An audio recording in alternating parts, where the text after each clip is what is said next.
Go ahead. What's up, you guys? It's yours truly, Greg Blackson, with my boy Spill Bag of Ice and Ariel Kalani, bringing you 3 straight G's, brought to you by Fight Live TV and Palmer Electric. Hit them up for an electrifying experience. So we just watched UFC 193. We had our predictions last time, but we had technical difficulties, you know. That's how it is when you 3 straight G's in the hood, you know, things don't always go right. You know, we ain't covered by Fox and all that, so you gotta bear with us. So, UFC 193, we start one of the smaller guys, Ben Nguyen and Ryan Benoit. So, what did you think about that fight? Man, you know, to start the show, it was a pretty good fight. 2 young guys going at it.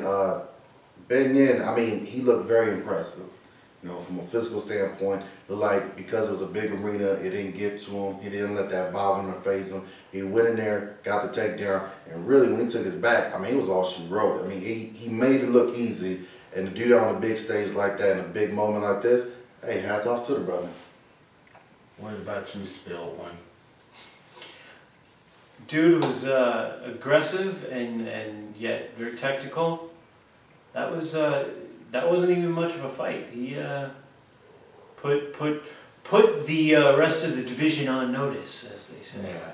You know, I was caught by surprise. You know, I know Ben Nguyen good. Like I said, it's been 10 wins, so it's like I wasn't sure how he was gonna come in there. It's like wild mud, you know, like way big. I was like, who is he gonna be this time? But fucking, he surprised me because he's been finished in a lot of his fights, and Ryan hasn't been. So I thought that would give the slight edge to Ryan. But he went out there, he hit him with like a 10-piece combo, Yeah. and then just got him down. And it looked like Ryan was training with the same dude that trained Vitor Belfort. It blew my mind. I'm like, come on, man. So Jesus? You know, yeah.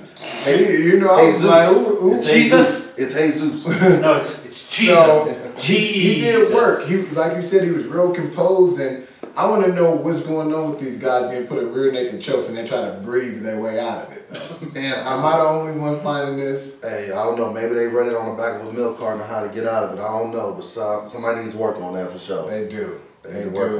Ryan, we don't know what's going on in Texas, but step your game up. Everything's bigger in Texas. Another fight we covered yesterday was Jean Vellante and Anthony Perosh. You started off, Spilled One. What are your thoughts on that fight?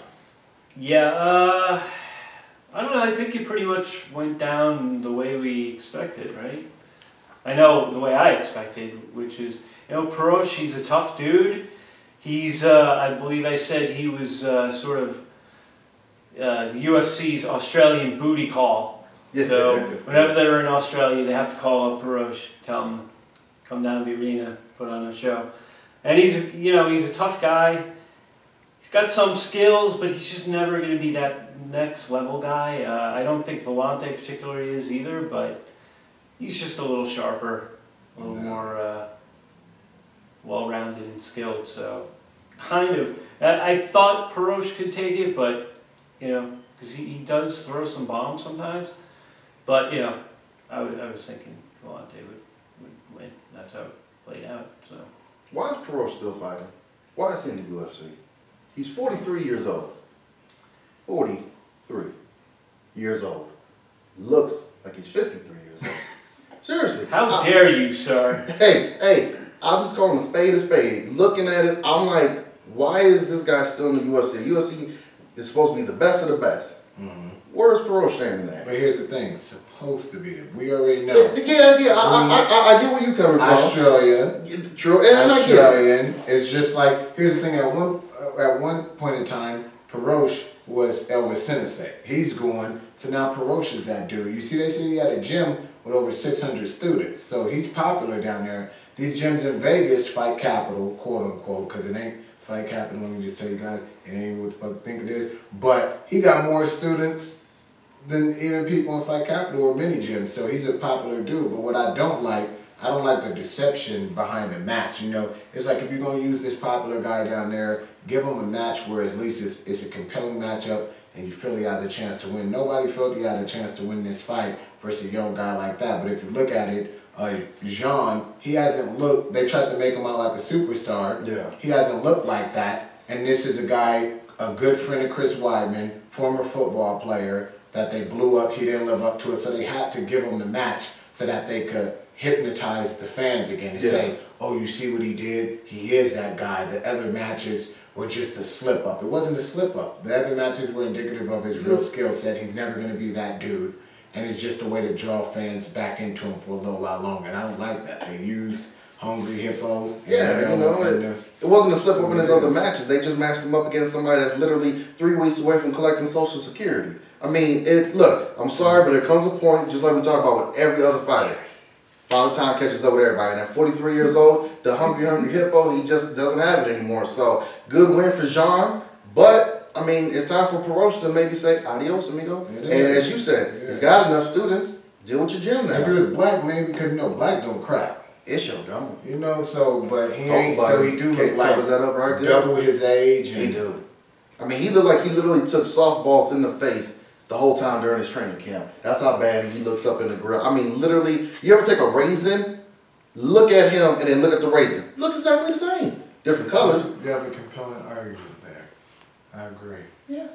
And you feel the same? I'm not making fun of no old people. What are you talking about, man? You know him and Perosh like the same damn age. Is he trying to fight though in the UFC? Is he trying to be on the biggest stage? Damn right I am. He in here training. He be in the goon cave training hard. There's a difference between training hard and trying to be in a 70,000 seat arena trying to fight. There's two totally different things. Hell, I still like to go out there and shoot the basketball. I'm not going to challenge Stephen Curry to a 3-point contest. You have a point. So let's go on to another Australian, former bodyguard, crocodile hunter, Kyle Noak, and Peter Sabata. You started off this time on that. Sabata bread. You know, Kyle Nook, whenever they do these shows overseas and they get the local affiliate fighters to get down there, you always wonder, is the pressure going to be too much for them? They're performing in front of their countrymen, their family, their friends. All of the hype obviously is on the main event, but there's a lot going on with you as well. How are you going to stand on the big stage? Plus, this is a big arena. This is where they play soccer and rugby and whatnot. So it was really good to see him go out there and get the victory in the fashion that he did. Where does he go from here? That remains to be seen. I don't know how highly looked at Sabata is as far as saying when you beat him, is this ready to step up in real big competition or, excuse me, too many chicken wings. Or to go ahead and say, you know what, let's give him somebody else. Let's see if he's the real deal of equal stud. And if he wins, then we step up in competition. So congrats to Nook, but I got to tell you, man, Sabata bread, yeah, ain't happening, homie. Yeah, it was, you know, I actually thought it was going to be a more competitive fight. You know, Sabata's on, what, 5-5 win streak or something like that? But he just kicked him like, that kick was like Guile out of Street Fighter.